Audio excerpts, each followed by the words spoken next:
was proof listening to a book. I say proof listening, but it was more like a Brit check, but for audio. And in a Brit check, for those that don't know, that is something where I will read a book during like the editing phase type, beta phase, around that time, to make sure that the Britishness is British enough, that, you know, it's not overly stereotypical, that the right phrases are being used, make suggestions to make it more British, or let's tone down the British and whatnot. For the audio, and this is the first time this has happened, but somebody had asked me to listen to it because they wanted to make sure it sounded the way, as a British listener, I would expect a book to sound, which had an American character and a British character, British as in English in this instance, in a relationship.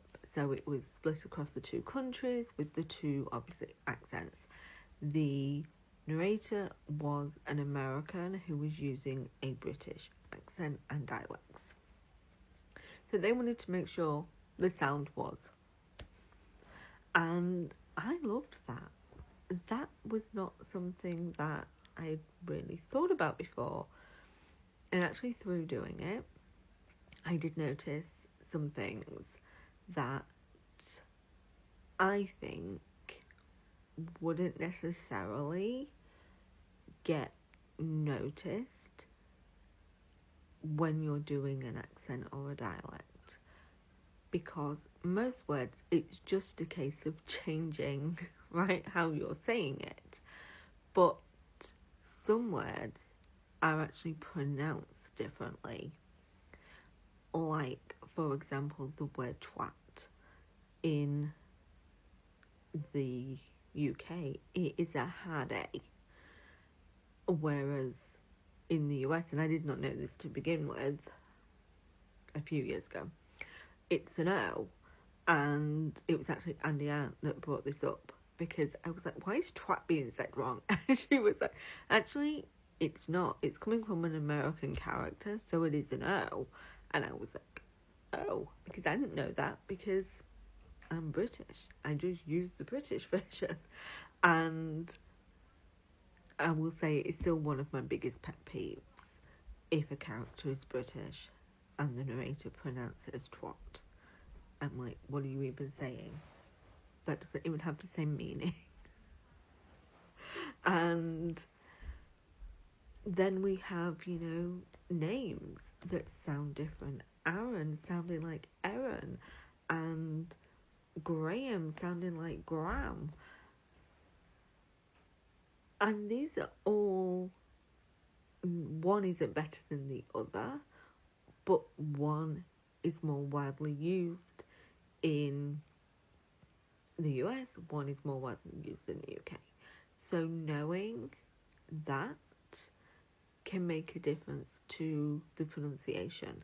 So if you have an American doing a British character and that character is saying Erin, we're going to think it's E-R-I-N, when actually it's A-A-R-O-N. And those are two completely different names to us. And I think, you know, if you don't know, you don't know. And there are other things, like some words that are just hard to get the mouth around, right?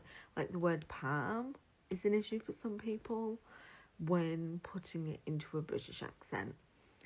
And on top of that, you haven't just got the accent, but you've got the dialects, the regional accents, which are different depending on where you're from. I mean, hell, even if you go to different parts of the UK, is it scone or is it scone? It's going to depend on where they are from.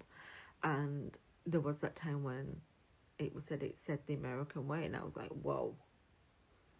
No, it said the way that half of the UK say it. Because people assume, oh, well, this area calls it a scone, so that must be what it's called. We won't even get talking about whether it's a bun, a bap, a bread roll, or whatever else we call them.